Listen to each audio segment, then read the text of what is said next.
Nanindigan ng NBI na hindi silang unang nagpaputok ng baril na nauwi sa gulo sa Senado kahapon. Gumanti lamang daw sila sa pamamaril ng Senate Sergeant-at-Arms. Nasa frontline na balitang yan, Gio Robles. Kasama natin yung mga ahente ng NBI. Sa isang bahagi ng ground floor ng GSIS building, pinapasok ang mga tauhan ng NBI sa isang hallway patungo sa isang nakasarang pinto. Matapos makarinig ng walang tigil na kalansing at ugong ng drilling machine pasado alas 7:30 kagabi. Nang makalapit ang mga ahente ng NBI, naabutan nila ang ilang kalalakihan na binabarena ang pinto na lagusan pala papasok ng Senado. Napag-alamang trabahante ng GSIS ang mga lalaki. Sinusubukan daw nilang isara ang pinto.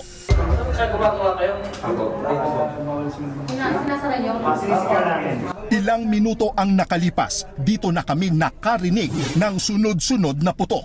Nasa gusali pa rin kami noon ng GSIS kasama ang ilang ahente ng NBI.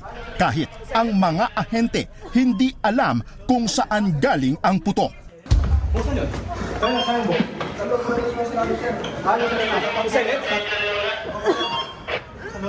Kasi may usok ko. Tago kayo sa ano? Tago. Ilang saglit pa, umalingaw-ngaw ang sunod-sunod na putok. Ayan. Ayan. Base po sa mga ahente natin sa NBI, galing po sa ground floor ng Senate itong sunod-sunod na putok ng baril na naririnig po natin. Napatago ang ilang ahente ng NBI na pinaputukan pa umano pero hindi malaman kung saang direksyon galing. Nakabantay ngayon yung mga ahente ng NBI na kasama natin. Sir Flash, huwag daw i-engage!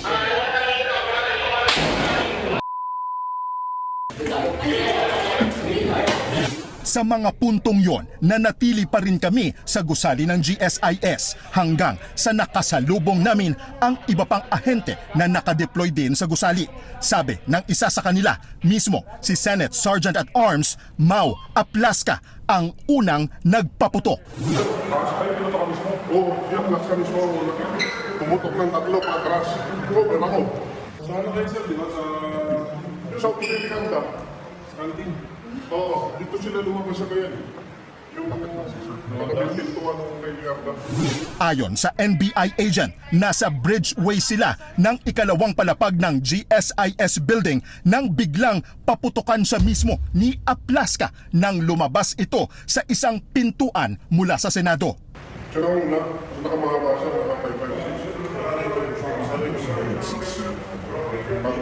Dito na raw napilitan ang NBI agent na gumanti ng putok bilang self-defense. Walang nasaktan sa tropa ng NBI at mga kasamang media kabilang ang News 5. Pero bakit nga ba nasa GSIS building ang mga NBI agent?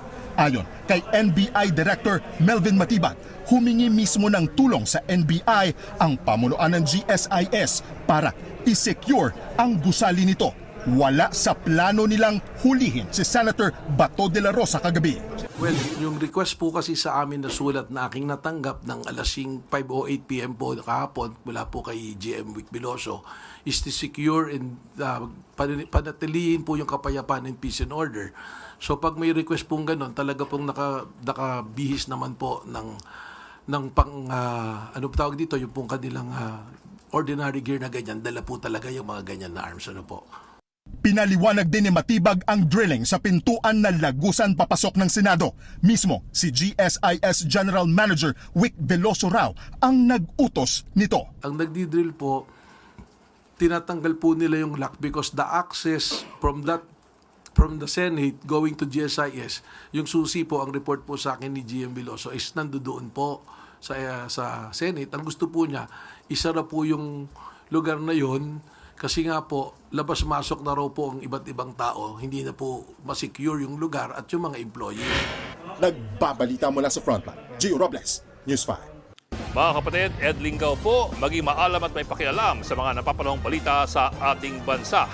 Para sa mas malilimang pagtalakay at paghimay sa mga issue at headlines, mag-follow at mag-subscribe sa social media pages ng News 5.